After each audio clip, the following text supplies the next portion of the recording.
जरूरी है।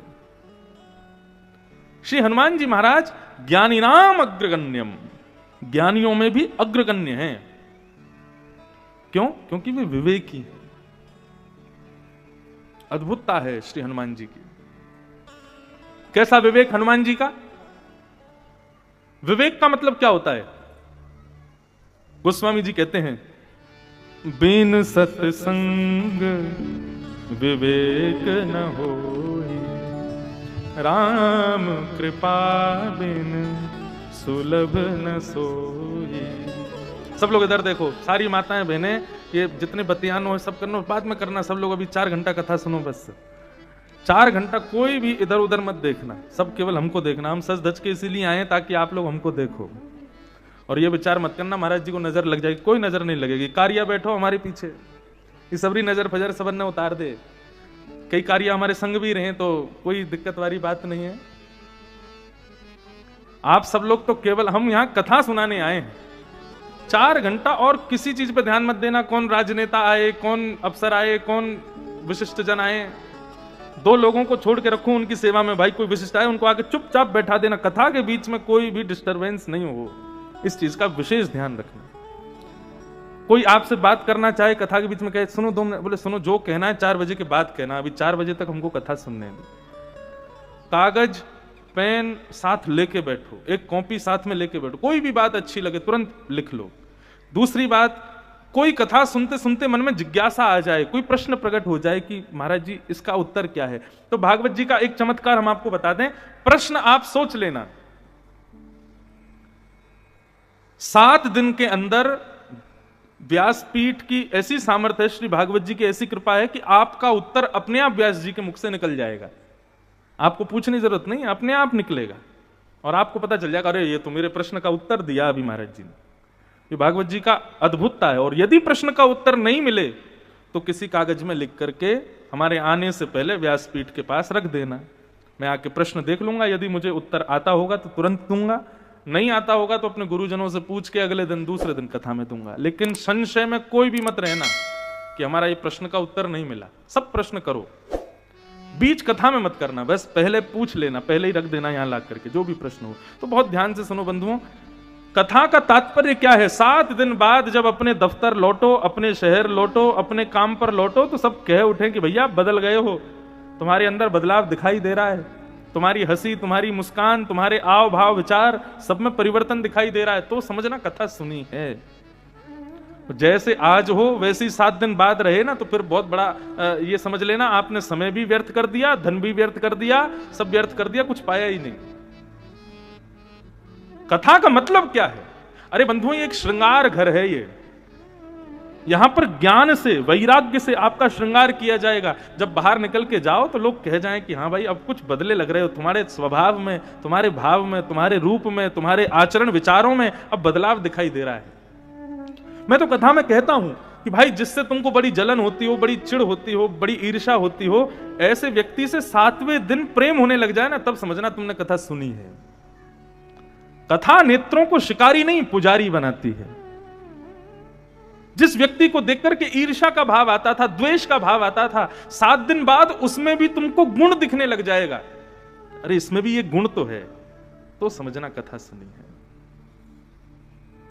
7 दिन बाद भी उसके प्रति वही ईर्ष्या है, वही राग है, वही द्वेष है, तो समझ लेना आपने केवल धन खर्च कर दिया, समय बर्बाद कर दिया, कुछ नहीं मिला। कथा वो जो आपके जीवन को बदल दे। मैंने कहा एक श्रृंगार घर है। हमारी माताएं बहनें भाई लोग भी श्रृंगार कराने के लिए जाते हैं। माताएं जाती हैं, भाई लोग भी जाते हैं, सलून जाते हैं, ब्यूटी पार्लर जाते हैं। तो वहां श्रृंगार करा के किसको प्रलोभित करना है? ताकि हमारी सखी मिले, हमारी सहेली मिले, हमारा भाई मिले, बंधु मिले, सब कहें अरे बाप बड़े सुंदर लग रहे हो। लेकिन भागवत ऐसा श्रृंगार करती है कि भागवत के श्रृंगार युक्त व्यक्ति की प्रशंसा या तो संत करते हैं या भगवान करते हैं, कोई सामान्य व्यक्ति नहीं करेगा। यहां का श्रृंगार ठाकुर जी को रिझाने के लिए है, संतों को रिझाने के लिए है। इसलिए इस भाव से बैठना। तो विवेक के ऊपर चर्चा हो रही थी। विवेक क्या है? सद असद का बोध हो जाना, यह विवेक है। सही गलत की पहचान। व्यक्ति ज्ञानी तो बहुत हो जाते हैं लेकिन विवेकी नहीं हो पाते। बड़े बड़े ज्ञानियों को भी गलत गलत निर्णय लेते हुए देखा है। और सबसे बड़ा प्रमाण रावण। रावण के ज्ञान पर आप संशय नहीं कर सकते, रावण के ज्ञान पर आप उंगली नहीं उठा सकते। ज्ञान अद्भुत था रावण का, लेकिन विवेक शून्य। रावण का ज्ञान कैसा? शंकर जी के दर्शन करने के लिए जाता था और जब जब जाता था तब तब नए श्लोकों की रचना करके शंकर जी को सुनाता था। तो कहते हैं कि बाकी सब लोग दर्शन करने आते, ब्रह्मादि देवता, इंद्रादि देवता, वरुण, चंद्र, सूर्य, सब दर्शन करने आते, शंकर जी समाधि में बैठे रहते। लेकिन जब रावण दर्शन करने के लिए आता था ना, शंकर जी भी समाधि खोल करके उसको दर्शन देते थे। क्यों? बोले रावण ऐसी स्तुति गाता था ठाकुर जी के सामने बैठ के, शंकर जी के सामने बैठ के, कि उनके नेत्र खुल ही जाते थे। इतना भयानक श्लोक है। आप सबने शिव तांडव स्तोत्र तो सुना ही है। ग्वालियर में बड़ा सिद्ध एक शंकर जी का मंदिर है, अचलेश्वर महादेव। मैं जब भी कभी ग्वालियर संभार के क्षेत्र में आता हूं या यहां से जाता हूं, मैं जरूर प्रणाम करता हूं वहां पर। तो रावण जब जाता था ना, तो ऐसी ऐसी अद्भुतता में श्लोक बोलता था कि शंकर जी को नेत्र खोल नहीं पड़ते थे। रावण के द्वारा विरचित एक श्लोक है, उसको सुनने में ऐसा लगता है कि मानो नंगाड़े बज रहे हैं क्या। यस्यास्ते ड्राट ड्राट ड्रुट ड्रुट ममलम टम टटम टम टटम टम डमशम डमशम डुडमशम डुहि डुहि चकितम भूपके भूपनालम तैलम तैलम तु तैलम Kuku Kuku Kuku Quang कुक्वांग Quang कुक्वांग Quang ध्यायन्ते यस्य गान्ते वसति च सकलम पातुनो चंद्रचूड़। अब रावण को इस श्लोक में ना तो किसी वाद्य की जरूरत है, ना किसी यंत्र की जरूरत है। और जब रावण अपने 10 मुखों से इस श्लोक को गाता था ना, हिमालय की चोटियां हिलने लग जाती थी। शंकर जी के नेत्र खुल जाते थे। कौन आया? बोले रावण आया, सदा सुखी रहो वत्स, आशीर्वाद देते थे। उसके ज्ञान पर उंगली नहीं उठा सकते आप। ज्ञानी बहुत था रावण, लेकिन विवेक शून्य। क्या समझ रहे हैं इस बात से कि ज्ञानी होना बहुत जरूरी नहीं है। बड़े बड़े ज्ञानियों को अपने पद से भ्रष्ट होते हुए देखा हम लोगों ने। विवेकी होना बहुत जरूरी है। भागवत की कथा हो, रामचरितमानस हो, शिव महापुराण हो, बंधुओं ये ज्ञान नहीं देता आपको। और केवल आपने ज्ञान लिया ना, तो आप कहीं ना कहीं चूक रहे हो। केवल ज्ञान नहीं लेना है, विवेक लेना है। संत आवे तो उनको प्रणाम कैसे करना चाहिए, यह भी एक विवेक होता है। कथा चल रही है, कथा में कैसे बैठना है, यह भी एक विवेक होता है। माता पिता को कैसे वंदन करना है, उनकी बात का प्रत्युत्तर कैसे देना है, यह एक विवेक होता है। कहने का अभिप्राय संसार में जीना कैसे है, यह एक विवेक है। और वो विवेक हमको भागवत सिखाती है। ऐसी विवेक प्रदायक भागवत के आश्रय में हम आए। हनुमान जी का विवेक कैसा? एक बार शनि महाराज पहुंच गए हनुमान जी के पास। हनुमान जी बैठे थे राम सेतु पे। तो हनुमान जी के गुरु भाई लगते हैं शनि, क्योंकि एक ही गुरु के दोनों शिष्य हैं। और हनुमान जी के पास जैसे पहुंचे तो हनुमान जी बोले, आओ गुरु भाई, कैसे हो? बोले सब बढ़िया, मंगल आनंद। हनुमान जी बोले, कैसे आना हुआ तुम्हारा? बोले अब आप देख लो हम कौन हैं। बोले तुम शनि हो। बोले हम जिस पर आते हैं 7.5 वर्ष के लिए आते हैं। तो अभी नक्षत्रानुसार और कुंडली के अनुसार मेरा आप पर आना बनता है। 7.5 साल के लिए हम आपके ऊपर आने वाले हैं। हनुमान जी बोले हमारे पास आओगे? बोले हाँ तुम्हारे पास आएंगे, तुम्हारे ऊपर रहेंगे 7.5 साल के लिए। व्यक्ति को पता चल जाए शनि की 7.5 चल रही है तो वो फूंक फूंक के कदम रखता है। क्यों? क्योंकि ऐसा नहीं है शनि सब बिगाड़ता ही है, ये बात आप लोग ध्यान रखिएगा। शनि की 7.5 जिसके ऊपर आती है, या तो 7.5 साल में वो अंबानी अडानी बन जाएगा, या फिर 7.5 साल में खाकपति बन जाएगा। शनि जिसके ऊपर आता है यदि प्रसन्न हो गया तो उसको वो स्थिति प्रदान करेगा जो वो सोच नहीं सकता। और शनि यदि नाराज हो जाए तो उस स्थिति में ले जाएगा कि वो भी वो सोच नहीं सकता। तो शनि का आना 7.5 वर्ष के लिए ये कोई बुरा नहीं होता है। उस समय बस शनि प्रसन्न होना चाहिए आपसे। प्रसन्न है तो आपका सब कुछ मंगल कर देगा। तो हनुमान जी के पास शनि आ गए, लेकिन शनि को प्रसन्न करना बड़ा मुश्किल काम है, वो नाराज ही रहता है ज्यादातर। हनुमान जी से बोले 7.5 साल के लिए हम आएंगे आपके ऊपर। हनुमान जी बोले हमारे ऊपर आओगे तो चलो एक काम करते हैं, कहां बैठोगे? बोले हम सिर पे बैठेंगे। बोले सिर पे तो केवल और केवल रघुनाथ जी के चरण बैठे हैं, वहां और कोई नहीं बैठ सकता। तो फिर कहां बैठाओगे? कंधा पे बैठा लो। बोले कंधे पे राम जी और लक्ष्मण जी पहले बैठ चुके हैं, उनका आसन है, यहां पर किसी और को नहीं बैठाऊंगा, ये मेरे स्वामी का स्थान है। तो फिर एक काम करो, हृदय में बैठा लो। बोले तू नहीं जानता, पूरी दुनिया जानती है, हृदय में राम जानकी बैठे हो, तू यहां बैठेगा? तो कहां बैठूं, कोई तो जगह खाली होगी। हनुमान जी बोले पूंछ पे बैठ जाओ, हमारी पूंछ खाली है, इस पे बैठ जाओ। तो शनि पूंछ पर बैठ गए। हनुमान जी बोले अरे गुरु भाई सुनो, बहुत दिन हो गए कहीं घूमने फिरने नहीं गए, चलो विश्व भ्रमण करने चलते हैं। शनि बोले अब तो तुम जहां जाओगे संग ही रहूंगा मैं, 7.5 साल से पहले मैं नहीं जाने वाला हूं यहां से।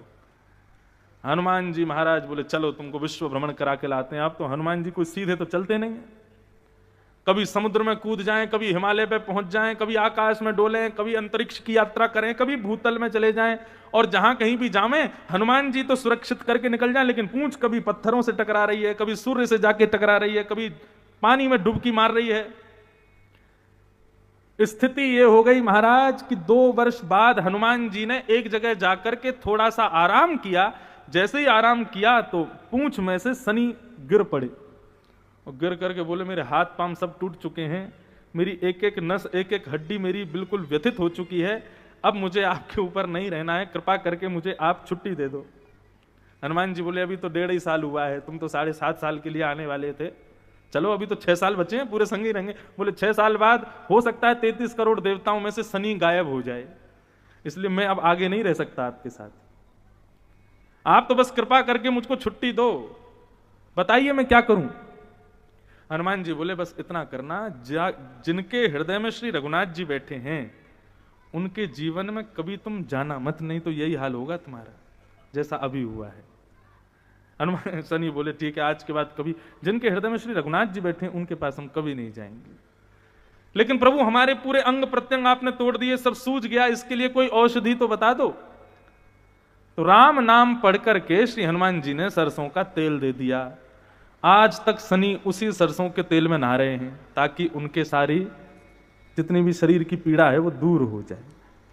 तो ये विवेक है श्री हनुमान जी महाराज का, वो शनि को भी आ जाए तो शनि को भी राम भक्त बना देते हैं और राम भक्तों को भी शनि से मुक्त कर देते हैं। विवेकी होना अति अनिवार्य है, ज्ञानी होना इतना जरूरी नहीं। श्री धद्रहुआ हनुमान जी बड़े कृपालु हैं, बारंबार उनको वंदन करते हैं, नमन करते हैं, उनको प्रणाम करते हैं। मंगल मूर्ति मारुति नंदन, मंगल मूर्ति, सब लोग गाओ और मन में विचार करो कि श्री हनुमान जी महाराज पधारे कथा में। प्रभु चरित्र सुनवे को रसिया, राम लखन सीता मन बसिया। कथा के सबसे बड़े श्रोता कौन है? श्री हनुमान जी महाराज हैं। ऐसे श्री धद्रहुआ हनुमान जी का आवाहन करो कि हे हनुमान जी महाराज पधारो, कथा श्रवण करो। हे मंगल मूर्ति मारुति नंदन, मंगल मूर्ति मारुति नंदन, सकल मंगल मूल निकंदन, सकल मंगल मूल निकंदन, सकल मंगल मूल निकंदन, सकल मंगल मूल निकंदन, सकल मंगल मूल निकंदन, सकल मंगल मूल निकंदन, सकल मंगल मूल निकंदन, हे मंगल मूर्ति मारुति नंदन, मंगल मूर्ति मारुति नंदन, वंदो राम लखन वैदेही, वंदो राम लखन वैदेही, वंदो राम लखन वैदेही, वंदो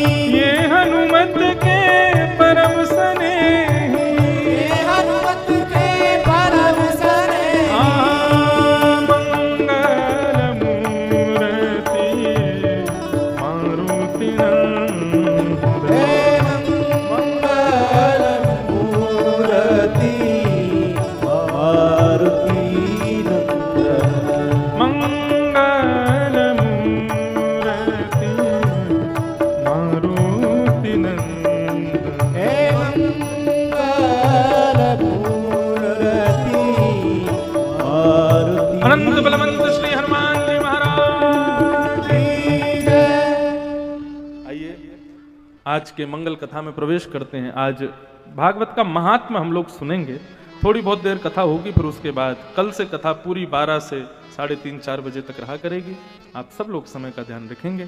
श्रीमद् भागवत के महात्म्य में हम लोग प्रवेश करते हैं। सच्चिदानंद रूपाय विश्वोत्पत्त्यादिहेतवे तापत्रय विनाशाय श्रीकृष्णाय वयं नमः। यं प्रव्रजन्तमनुपेतयपेतकृत्यं द्वैपायनो विरहकातरया जुहाव पुत्रेति तन्मयतया तर्वोऽभिनेदु तं सर्वभूतहृदयं मुनिमानतोऽस्मि।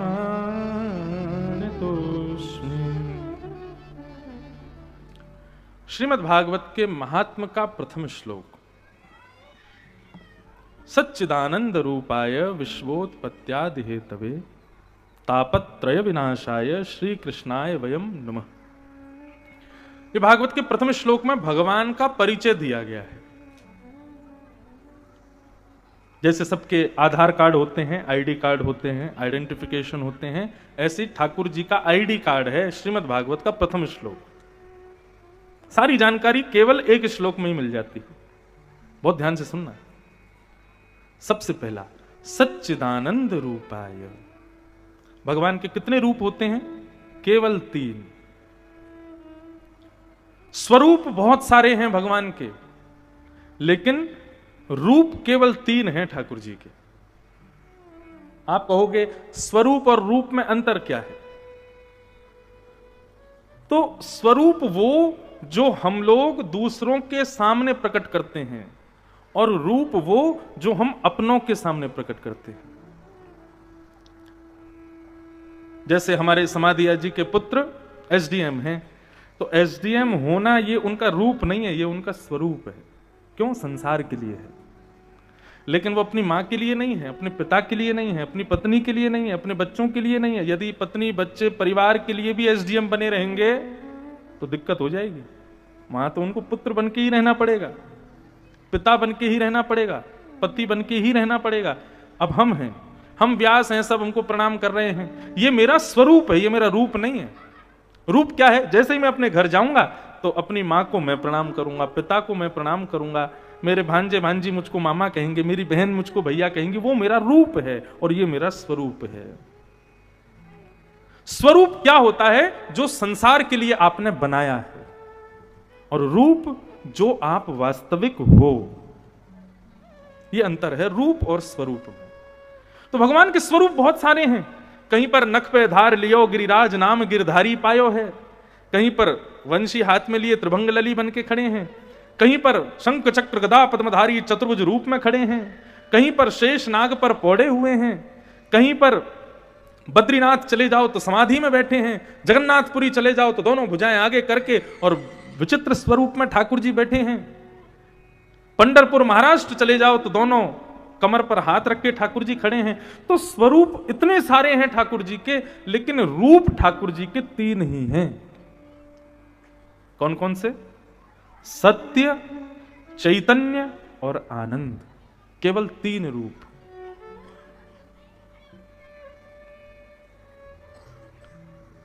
जब आपको सत्य प्रिय लगने लग जाए, और सत्य प्रिय लगने नहीं लग जाए, सत्य प्रिय होता है, सबको प्रिय होता है।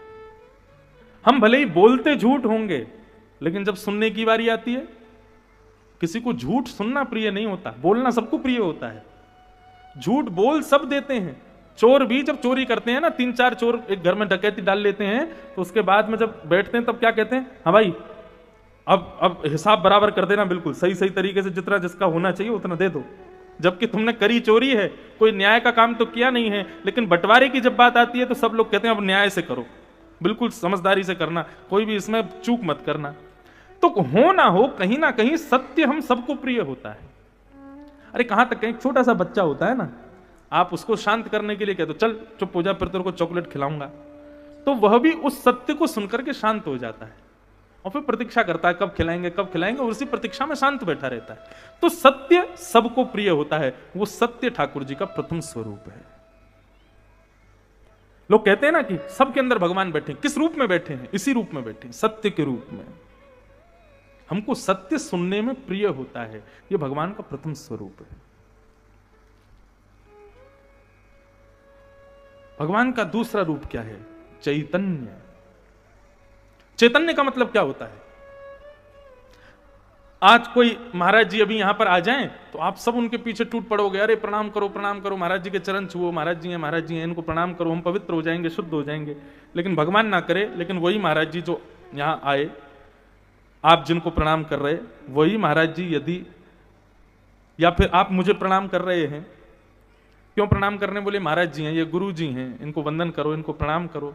लेकिन प्रणाम कब तक कर रहे हो? जब तक मेरे चित्त में प्राण हैं। जिस दिन वो प्राण मेरे इस देह का परित्याग कर देंगे, उस दिन प्रणाम तो बहुत दूर की बात, शव यात्रा में जाने वाले लोग भी घर जाएंगे तो 2 बाल्टी पानी से नहाएंगे। क्यों? हम अपवित्र हो गए। क्यों? कल तक तो तुम उनको बड़ा पवित्र मान रहे थे, कल तक तो तुम उनके पांव छुए जा रहे थे, कल तक तो उनके पीछे पकड़े जा रहे थे, और आज तुम उन्हीं की शव यात्रा में जाके अपवित्र क्यों हो गए? अरे कल तक उनके भीतर प्राण थे, आज उनके भीतर प्राण नहीं रहे, तो प्राण होने से हम पवित्र हो गए और प्राण ना होने से हम अपवित्र हो गए। हमारे घर के लोग ही हमको घर में नहीं रखते। प्राण निकल जाने पर अत्यंत प्रेम करने वाली पत्नी, अत्यंत प्रेम करने वाले बालक, अत्यंत प्रेम करने वाले सखा संबंधी भाई बंधु भी उसको घर के बाहर ही रखते हैं। क्यों?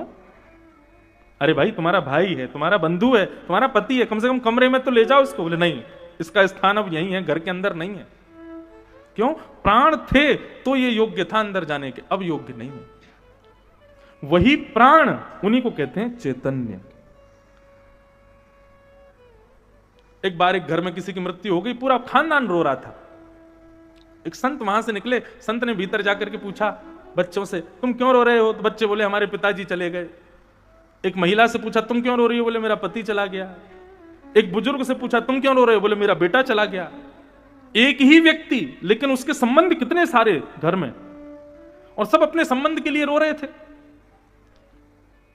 संत ने पूछा क्यों, तुम्हारा पति कैसा था? बोले लंबे लंबे बाल थे, बड़ी बड़ी आंखें थी, ऐसी नाक थी, इतने सुंदर होठ थे, इतना लंबा चौड़ा शरीर था।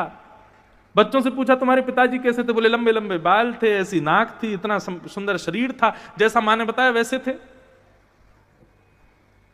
संत बोले तो ये सामने जो रखा है ये कौन है? बोले यही तो है हमारे पिताजी। बोले तो ये तो तुम्हारे सामने रखे हैं, तो फिर रो क्यों रहे हो?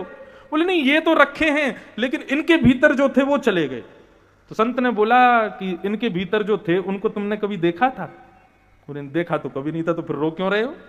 उनको जब तुमने कभी देखा ही नहीं तो फिर रो क्यों रहे हो? बोले नहीं नहीं, वो देखे नहीं, लेकिन फिर भी हम रो रहे हैं। बोले क्यों रो रहे हो? तुमने जिसको देखा वो तुम्हारे सामने है, और जिसको तुमने नहीं देखा उसके लिए रोना क्यों? कुछ समझ में आई बात? व्यक्ति के प्राण निकल जाने पर वो व्यक्ति सामने होता है, फिर भी हम रुदन क्यों करते हैं कि उसके भीतर जो था वो चला गया। कौन था वो? वही थे चैतन्य भगवान, जिसकी वजह से वो किसी का भाई था, किसी का पति था, किसी का संबंधी था, किसी का यार था, किसी का दोस्त था, किसी का पिता था। और जिस दिन वो चले गए, सूरदास जी महाराज की पंक्ति मैं निश्चित गाता हूं यहां पर। सूरदास जी कहते हैं, मन पंछी उड़ जई हैं जा दिन, मन पंछी उड़ जई हैं ता दिन तेरे तन तरुवर के सब ही पात झड़ जई हैं। जिस दिन वो चैतन्य तत्व हमारा त्याग कर देता है, उस दिन सारे पत्ते झड़ जाते हैं हमारे शरीर के। और तो और कहां तक कहें, सूरदास जी कहते हैं, जा प्रियतम सो प्रीत घनेरी, सो देख डर जई। बहुत सावधानी से सुनो सब लोग। सूरदास जी कहते हैं, जब व्यक्ति के प्राण निकल जाते हैं ना, उसकी पत्नी बहुत रोती है, मेरा पति कहां चला गया, मेरा सुहाग चला गया। पति को बेचारे को लगता है मेरी पत्नी बहुत रो रही है, तो यमराज जी से कहता है एक काम कर दो, मुझे एक मिनट के लिए वापस भेज दो। यमराज जी बोलते हैं तेरा शरीर तो जला दिया, अब कहां भेजूं तुझे? बोले कोई बात नहीं, मेरी पत्नी को शरीर से प्यार नहीं था, उसको मुझसे प्यार था, आप मुझको भेज दो, वो फिर भी मुझसे बात करेगी। यमराज जी कहते हैं ठीक है। तो यमराज जी ने उसको वापस भेज दिया। अब शरीर तो था नहीं, आत्मा के रूप में आ गया।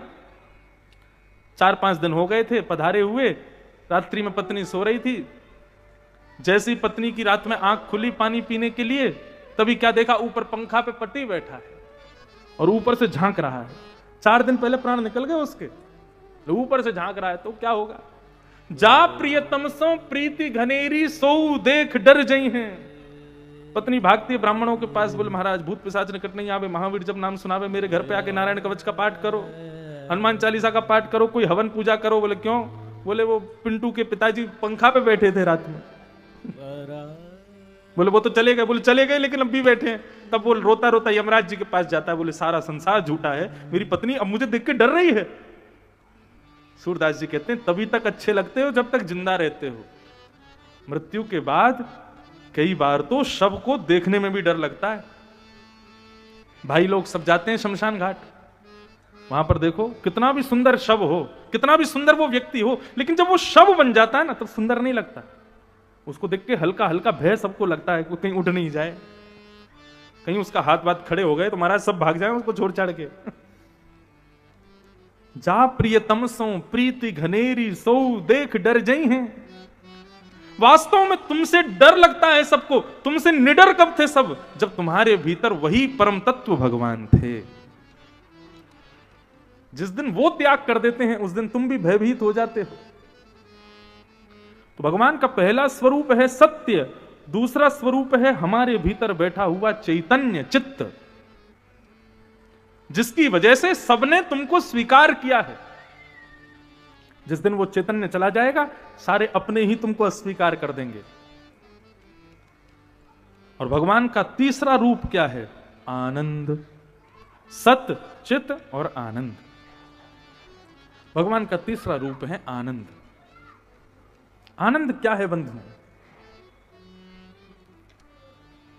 व्यक्ति धनवान होने के बाद क्या करता है? अपने अनुसार घर बनवाएगा, अपने अनुसार जगह खरीदेगा, अपने अनुसार गाड़ी लेगा, अपने अनुसार बेड लगवाएगा, अपने अनुसार पंखे लगवाएगा, अपने अनुसार लाइट लगवाएगा, अपने अनुसार सारी क्रियाएं करता है, फिर उसमें सुखी होता है। अपने अनुसार करने के बाद उस व्यवस्था में सुखी होना, यह सुख है। लेकिन अपने अनुसार स्थिति ना हो, वहां पर भी जब हम प्रसन्न होते हैं उसको आनंद कहते हैं। जैसे कि अब कथा सुन रहे हो आप लोग, कथा में नीचे फर्श पे बैठे हो, पीछे कमर टेकने के लिए किसी के पास कोई मसनद नहीं है, बढ़िया बैठने के लिए व्यवस्थित सोफा पे कुछ लोग बैठे हैं, बाकी नीचे बैठे बेचारे तो ऐसे ही बैठे हैं, कोई यूं बैठा है, कोई ऐसे बैठा है, कोई कैसे, सब लोग बैठे हैं। इस अव्यवस्था में बैठने पर भी आप लोग अभी अगर कोई शीशा मंगा करके अपना चेहरा देखोगे तो आप सब लोगों के चेहरे पे जो ये प्रसन्नता इस वक्त दिख रही है, इसी को ही आनंद कहते हैं। ये सुख नहीं है। हम शादियों में जाते हैं, सांसारिक क्रियाओं में जाते हैं, वहां हमको सुख मिलता है, लेकिन जब भगवत सम्मिलित किसी क्रिया में जाते हैं तो वहां आनंद की प्राप्ति। ददरहुआ में मंगलवार के दिन लाखों लोग जाते हैं, लाइन में लगे महाराज, रेला आगे से पीछे, पीछे से आगे, जो धक्का पड़ता है। अभी तो चलो सर्दियों का समय है, थोड़ा इतना ज्यादा अनुभव नहीं होता। गर्मियों में, जेठ के महीना में आदमी अंदर प्रवेश करता है, निकल के आता है तो बाल अस्त व्यस्त, पूरे कपड़े गीले, ऐसी स्थिति में भी आता है। लेकिन उससे पूछो कैसे भैया? बहुत बड़े, बस जैसे भी हैं, दर्शन हो गए हनुमान जी के, बस उसी से प्रसन्नता है। वो कितना भी कष्ट में हो, लेकिन हनुमान जी के सामने जाते ही, एक झलक मिलते ही उसके चित्त को परम शांति मिलती है, वही आनंद है। भगवत कथा सुनने में, भगवत दर्शन करने में सुख नहीं मिलता, भगवत दर्शन, भगवत कथा में आनंद प्राप्त होता है। सुख में और आनंद में दूसरा अंतर यह है, ग्वालियर में एक बड़े प्रसिद्ध हलवाई हैं, बहादुरा के लड्डू लोग लेके आते हैं महाराज। वृंदावन जब आते हैं कोई, महाराज लड्डू खाओ, तो लड्डू एक खाने में क्या लगता है? सुख मिलता है, मुंह में जाते ही घुल जाता है।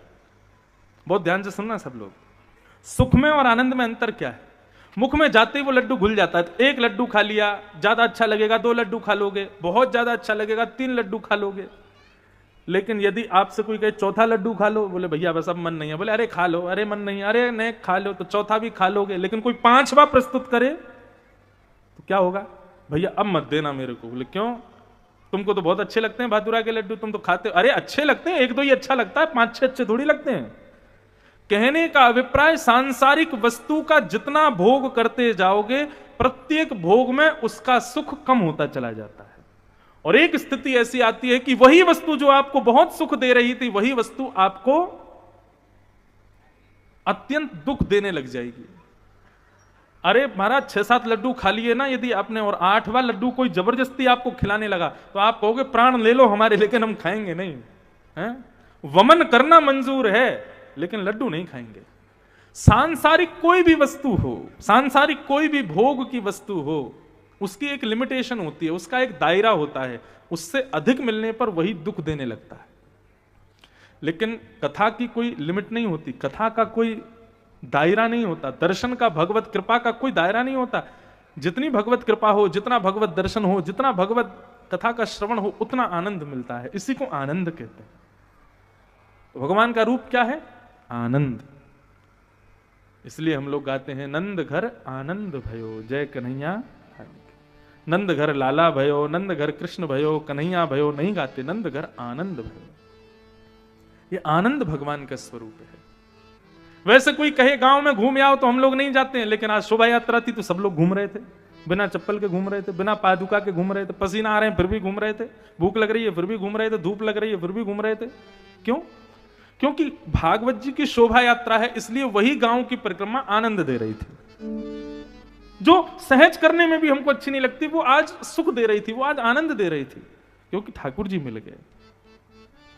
ये भगवान का तीसरा स्वरूप है। और भगवान के कर्म क्या है? 3 रूप हैं, 3 काम हैं ठाकुर जी के। विश्वोत्पत्त्यादि हेतवे। 3 काम कौन कौन से हैं? पहले तो संसार को बनाना, पहला काम। दूसरा संसार का पालन करना, दूसरा काम। और तीसरा संसार को ध्वस्त कर देना, नष्ट कर देना। ये 3 काम है भगवान के। पहले तो सृष्टि का सृजन करेंगे, फिर उसका पालन करेंगे, अंत में उसका संहार कर देंगे। विश्वोत्पत्त्यादि हेतु। और तीसरी बात, भगवान का गुण क्या है? रूप 3, कर्म 3, गुण भी 3। तापत्रय विनाशाय। 3 प्रकार के ताप होते हैं। ताप किसको कहते हैं? ताप मतलब दुख। 3 प्रकार के होते हैं, आदिदैविक, आदि भौतिक और आध्यात्मिक। आदिदैविक दुख क्या होता है? बहुत जोर से बारिश हो जाना, फसल बर्बाद हो जाना, यह आदिदैविक दुख है, देवताओं के द्वारा दिया गया दुख। भौतिक दुख क्या है? किसी से आपको पीड़ा हो जाए, सामने वाला आपसे अपशब्द बोल दे, आपका गलत कर दे, इस प्रकार की पीड़ा, ये आदि भौतिक। और आध्यात्मिक, स्वयं से ही दुखी हो जाना, खुद को पीड़ा हो जाना, बुखार हो जाना, जुकाम सर्दी, टेंशन हो जाना, ये आदि भौतिक दुख है। तो आदि दैविक, आदि भौतिक, आध्यात्मिक 3 प्रकार के दुख हैं। 3 ही दुख होते हैं संसार में, चौथा दुख होता नहीं है। संसार में सब व्यक्ति दुखी हैं, या तो दैविक दुखी हैं, या तो भौतिक दुखी हैं, या आध्यात्मिक दुखी हैं। कोई तन दुखी, कोई मन दुखी, कोई धन बिन रहत उदास, थोड़े थोड़े सब दुखी, सुखी नाम के दास। सब दुखी हैं संसार में।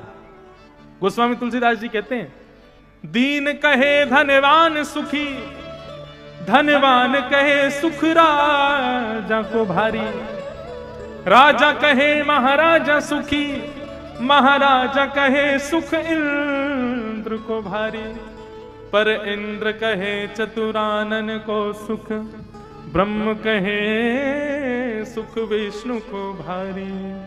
तुलसीदास विचार कहे, हरि भजन बिना सब जीव दुखारी। साइकिल पे चलने वाले को लगता है मोटरसाइकिल वाला बढ़िया है, मोटरसाइकिल वाले को लगता है गाड़ी वाला बढ़िया, गाड़ी वाले को लगता है हवाई जहाज वाला बढ़िया, हवाई जहाज वाले को लगता है चार्टर प्लेन वाला बढ़िया, सबको एक दूसरे के सुख दिखाई देते हैं।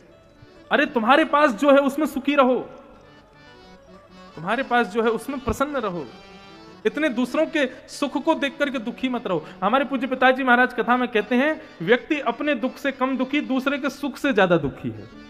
वो इतना सुखी क्यों है, वो इतना प्रसन्न क्यों है? मतलब दूसरे की चेहरे की मुस्कुराहट हमारा दुख का कारण बन जाती है। वो इतना खुश क्यों हो रहा है, इतना खिलखिला क्यों रहा है? भगवान करे आ गया को नाली में पाम चलो जाए, पाम टूट जाए, ऐसा भाव रखते हैं हम लोग। 3 प्रकार के दुख हैं, सबके जीवन में दुख हैं। और बंधुओं एक बात कहें, पता है पृथ्वी को भागवत में एक नाम से पुकारा गया है। एक नाम है पृथ्वी का, क्या नाम है? दुखालय। क्या नाम है? जोर से कहो, दुखालय। बताओ भोजन कहां किया जाता है? भोजनालय। पुस्तक कहां पढ़ी जाती है? पुस्तकालय। विद्या कहां पाई जाती है? कार्य कहां किए जाते हैं? और दुख कहां पाए जाते हैं? दुखालय। अब कोई कहे कि भोजनालय से पुस्तक ले आओ, विचित्र लगता है ना। अरे भोजनालय में भोजन मिलेगा, पूरी सब्जी दाल चावल मिलेंगे, पुस्तक थोड़ी मिलेगी। कोई कहे पुस्तकालय में से कचौड़ी ले आओ, विचित्र है ना। ऐसे ही हम लोग क्या कर रहे हैं? दुखालय में सुख खोज रहे हैं। सुख नहीं है यहां पर, और सुख है तो केवल एक ही जगह पे है। कहां पे? हमारी कथा में है, ठाकुर जी के दर्शन। इस वक्त भिंड में सबसे ज्यादा सुखी लोग यहां बैठे। क्यों? कथा सुन रहे हैं, परम आनंद में है, परम उत्साह में है, परम प्रसन्नता में है। ये सुख है। भगवत कथा, भगवत कृपा ये सुख प्रदान करती है। भगवान के 3 गुण हैं कि आध्यात्मिक, आदि दैविक, आदि भौतिक तापों से ग्रसित जो लोग हैं उनको सुख प्रदान करते हैं। अच्छा बंधुओं एक बात कहें, भगवान की सानिध्य में आने के बाद, भगवत कथा सुनने के बाद जीवन में कभी दुख नहीं आएगा, ऐसा नहीं है। आपको लगता हो ददरुआ धाम वाले महाराज जी बड़े सुखी हैं, ये इंद्रेश जी महाराज कथा कर रहे हैं बड़े सुखी हैं, बड़े बड़े महामंडलेश्वर, बड़े बड़े प्रधानमंत्री आदि ये सब सुखी हैं। सुखी कोई नहीं है संसार में। सबके जीवन में कोई ना कोई दुख तो है ही है। किसी का भी जीवन उठा के देख लेना, कोई सुखी नहीं है संसार में। तो फिर हम कथा क्यों सुनते हैं? तो फिर हम भक्ति क्यों करते हैं? तो फिर हम ठाकुर जी के चरण में क्यों जाते हैं जब दुखी रहना है? तो भगवत शरण में जाने से दुख दूर नहीं होंगे, भगवत शरण में जाने से दुखों से जूझने का बल मिलेगा केवल।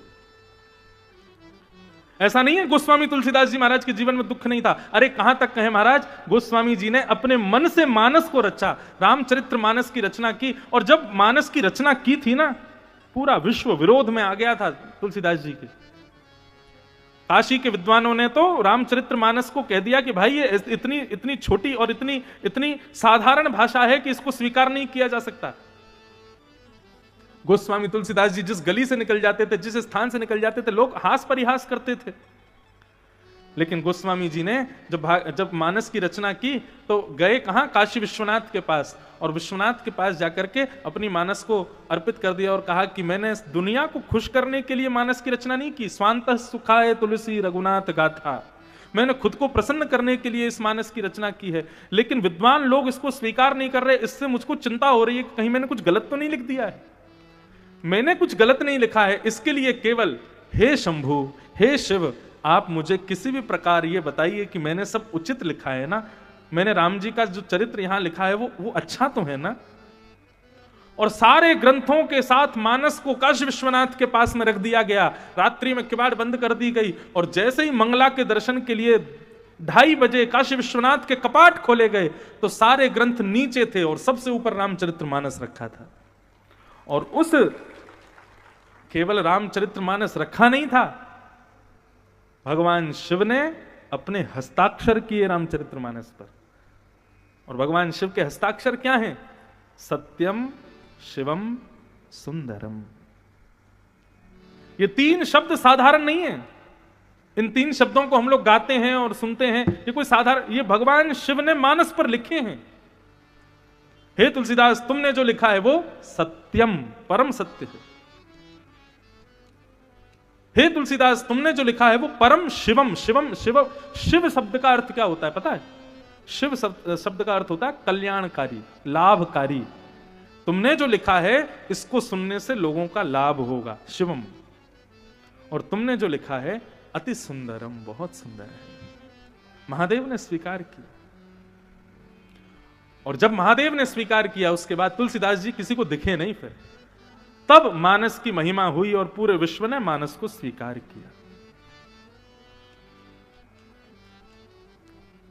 इसलिए भैया ठाकुर जी की शरण में जाने के बाद दुख दूर नहीं होंगे। ठाकुर जी की शरण में जाने के बाद दुखों से जूझना सीख जाओगे, लड़ना सीख जाओगे, उनसे युद्ध करना कैसे है ये सीख जाओगे। दुख तो जीवन में आएंगे ही आएंगे, ये तो गांठ बांध के रख लो। महाराज कर्म की गति इतनी भयंकर है कि जब भगवान के पिताजी नहीं छोड़े तो हमको क्यों छोड़ेगा कर्म।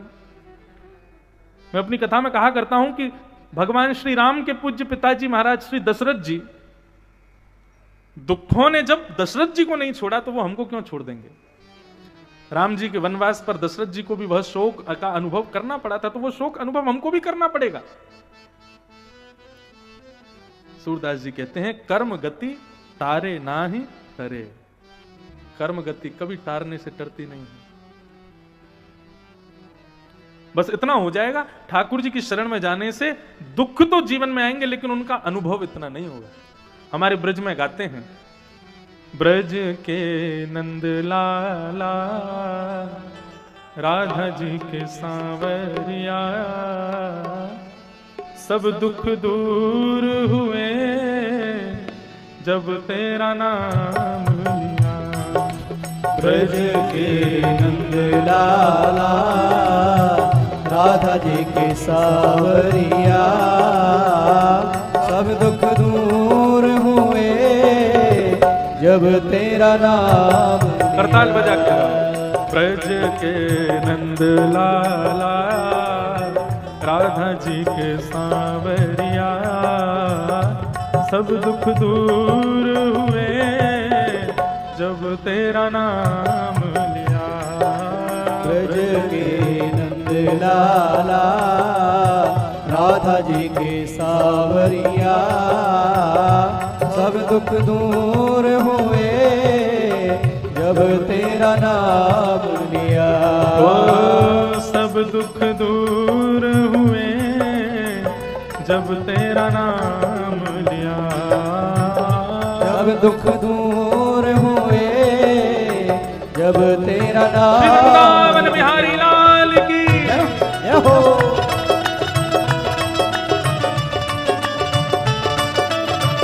करताल बजा के गाओ भाव से।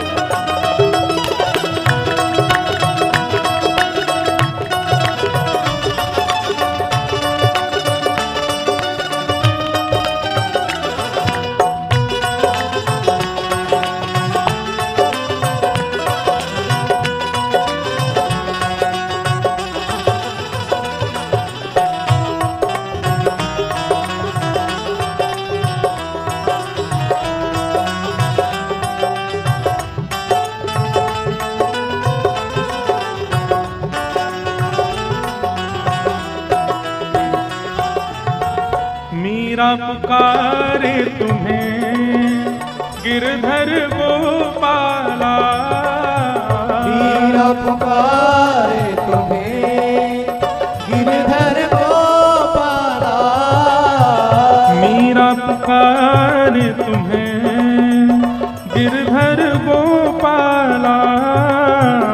मीरा पुकारे तुम्हें गिरधर गोपाला।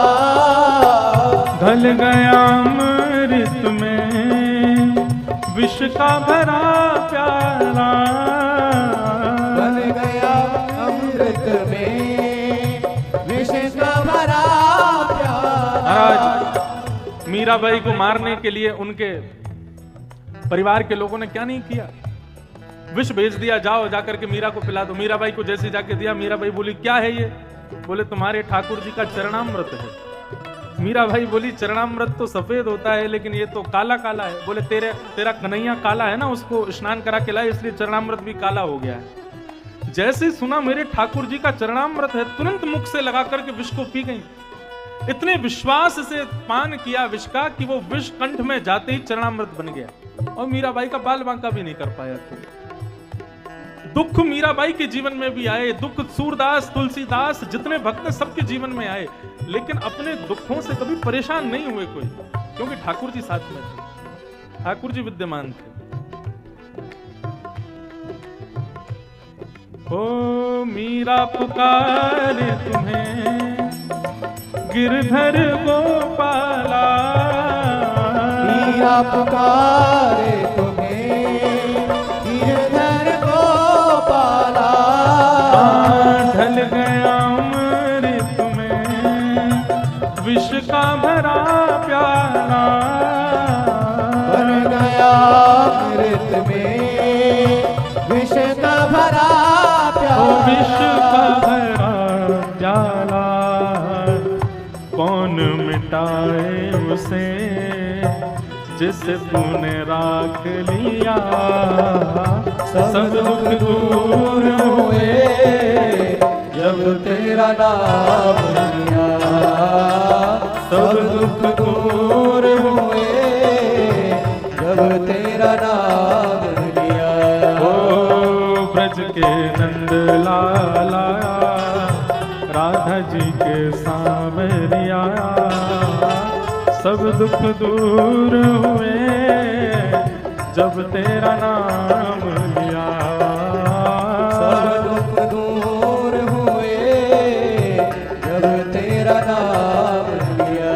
ओ देख रहे हो तुम मेरे दुखड़े सारे, देख रहे हो तुम मेरे दुखड़े सारे, कब दर्शन दोगे मेरी आंखों के तारे, कब दर्शन दोगे मेरी आँखों के तारे, ओ मेरी आंखों के तारे, अधर पे मुरली है कांधे पे कामरिया, सब दुख दूर हुए जब तेरा नाम लिया, ओ सब दुख दूर हुए जब तेरा नाम लिया।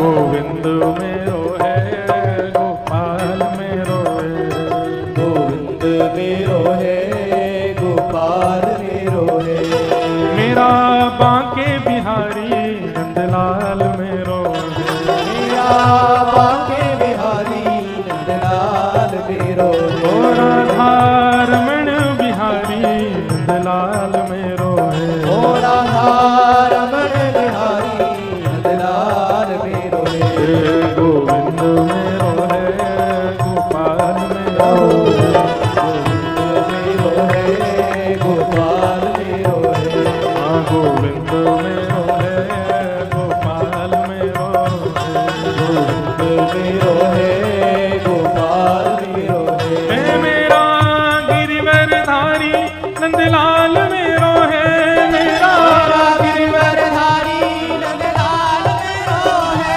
मेरा बांके बिहारी गोपाल मेरो है, मेरा बांके बिहारी गोपाल मेरो है, मेरा कुंज बिहारी नंदलाल मेरो है, मेरा कुंज बिहारी नंदलाल मेरो हे है, मेरा बांके बिहारी नंदलाल मेरो है, मेरा बांके बिहारी नंदलाल मेरो है, हे गोविंद मेरो है गोपाल मेरो है, गोविंद मेरो है गोपाल मेरो है, हे गोविंद मेरो है गोपाल मेरो है, गोविंद मेरो है गोपाल मेरो है, हाँ गोविंद मेरो है गोपाल मेरो है, गोविंद मेरो है गोपाल मेरो है, हरिस्मृति सर्व विपद विमोक्षणम। विपदा तो जीवन में आएगी, दुख तो जीवन में आएगी, वो कभी जाएगा नहीं। और एक बात और कह दें आपसे निवेदन करके, थोड़ी अटपटी है लेकिन वास्तविक है, कि ठाकुर जी से या किसी भी देवी देवता से या किसी भी पूजा से या किसी भी अनुष्ठान से ये कामना मत करना कि हमारे दुख दूर हों। आप कहोगे महाराज जी ऐसा क्यों कह रहे हैं? इसलिए कह रहे हैं, कष्ट जो है ना वो हमारे प्रारब्ध के अनुसार हमको प्राप्त होता है। बहुत ध्यान से सुनिएगा इस विषय को। थोड़ी बहुत देर और कथा कह के फिर हम विश्राम कर रहे हैं। अभी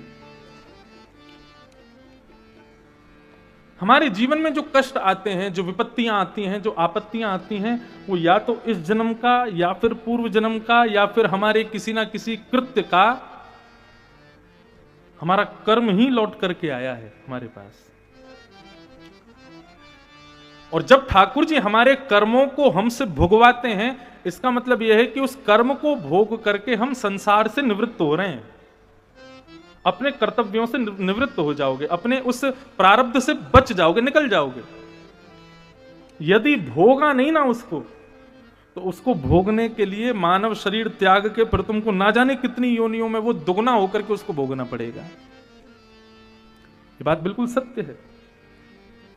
मानव शरीर सबसे श्रेष्ठ है, और ठाकुर जी यदि इस शरीर से प्रारब्ध भुगवा देना, तो इसका मतलब यह समझ लेना कि ये हमारा अंतिम जन्म है।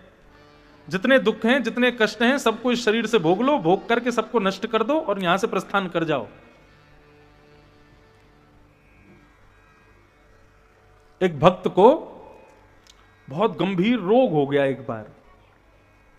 इतना गंभीर रोग हो गया कि वो उठ भी नहीं पा रहा था, चल भी नहीं पा रहा था, बिस्तर पर पड़े पड़े अपने मलमूत्र आदि का त्याग कर रहा था वो भक्त। तो उस भक्त की इस पीड़ा को देख करके देखा भगवान ने कि इसके कोई मलमूत्र को साफ करने वाला भी नहीं है इसके पास में। तो भगवान रूप बदल करके आ गए और हाथ में जल लेकर के उसके पूरे शरीर को पोंछने लगे।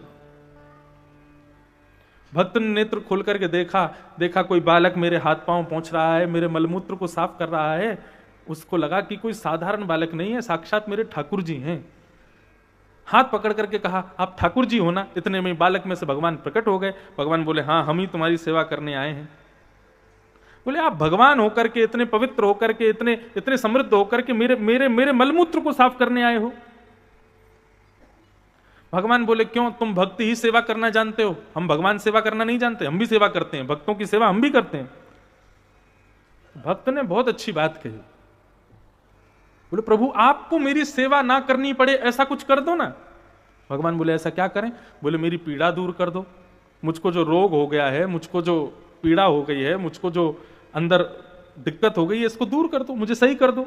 आप तो सर्वसमर्थ हो, भगवान हो, आपको मेरी सेवा करनी ना पड़े इसके लिए मेरे रोग को दूर कर दीजिए ना, मुझे स्वस्थ कर दीजिए। भगवान बोले, नहीं, स्वस्थ नहीं करूंगा। क्यों? बोले, क्योंकि मैं चाहता हूं कि तू इस संसार के भव बंधन से जल्दी मुक्त हो, और उसके लिए तेरे जितने प्रारब्ध कर्म हैं उनको तू भोग ले। यदि तूने कहा कि भाई मेरे प्रारब्ध कर्मों को अब मुझसे दूर कर दो, मेरे कष्टों को दूर कर दो, मुझे स्वस्थ कर दो, तो तेरे प्रारब्ध के कर्म तो रह जाएंगे ना, और यदि वो रह गए तो उनको भोगने के लिए तुझे फिर जन्म लेना पड़ेगा। इसलिए एक ही जन्म में सारे प्रारब्ध दुखों को ठाकुर जी यदि भुगवाने लग जाएं तो समझना अब जल्दी हमारी छुट्टी होने वाली है पृथ्वी से। हनुमान जी महाराज से जाकर के, कभी भी रघुनाथ जी से जाकर के, देवी मैया से जाकर के, हमारे वृंदावन बिहारी लाल से जाके कभी ये मत कहना कि हमारे दुख दूर कर दो। ठाकुर जी से कहना, प्रभु जीवन में जो प्राप्त होगा सब सहने की सामर्थ्य प्रदान कर दो। बस दुखों से लड़ना कैसे है, दुखों को जूझना कैसे है, ये कृपा कर दो।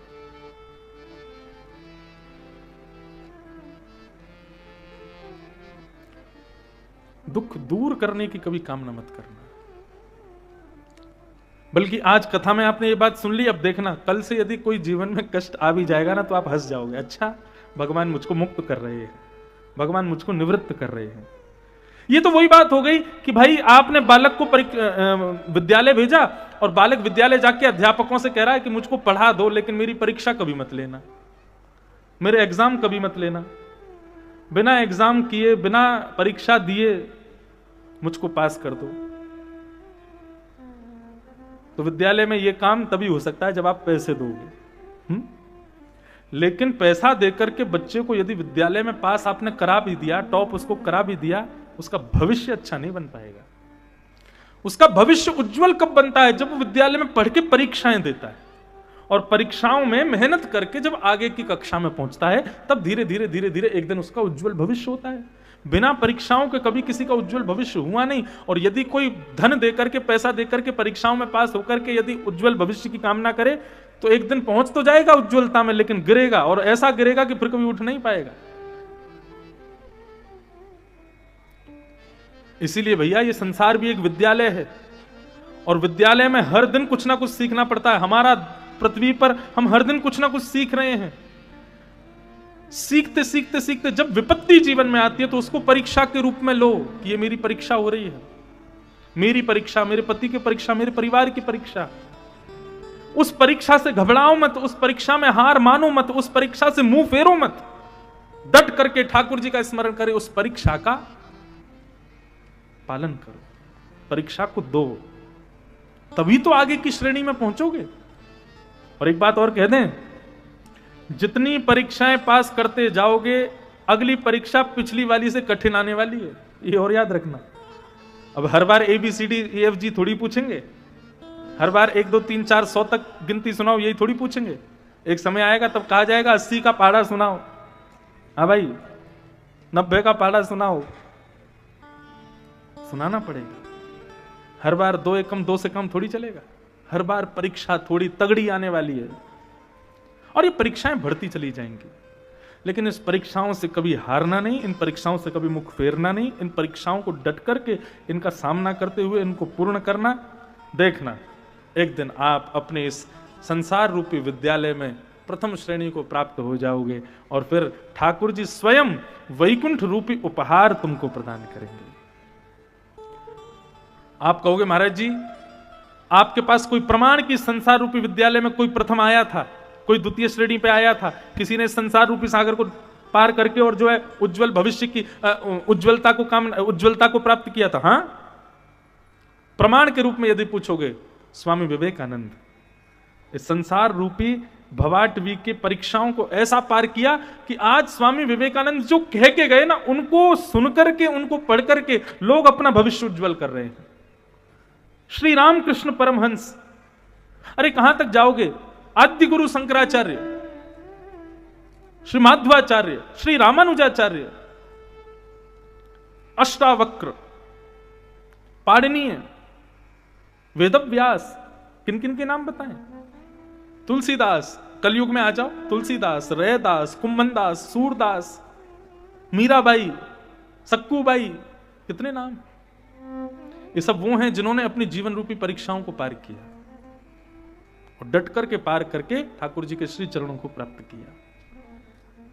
आज तक इनका नाम गाया जाता है, आज तक इनके नाम से लोग बड़े बड़े यूनिवर्सिटी में, कबीरदास कभी स्कूल भी नहीं गए थे, लेकिन कबीरदास के कहे गए दोहों पर बड़ी बड़ी यूनिवर्सिटी में PhD कर रहे हैं बच्चे।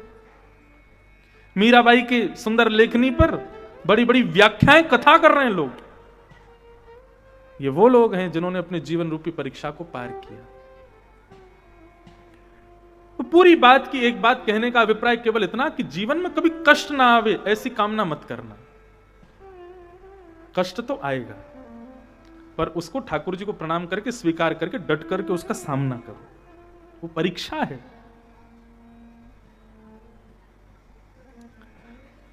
ऐसे श्री कृष्ण को हम बारंबार प्रणाम करते हैं। श्री कृष्णाय वयम नमः। ये भागवत का प्रथम श्लोक है।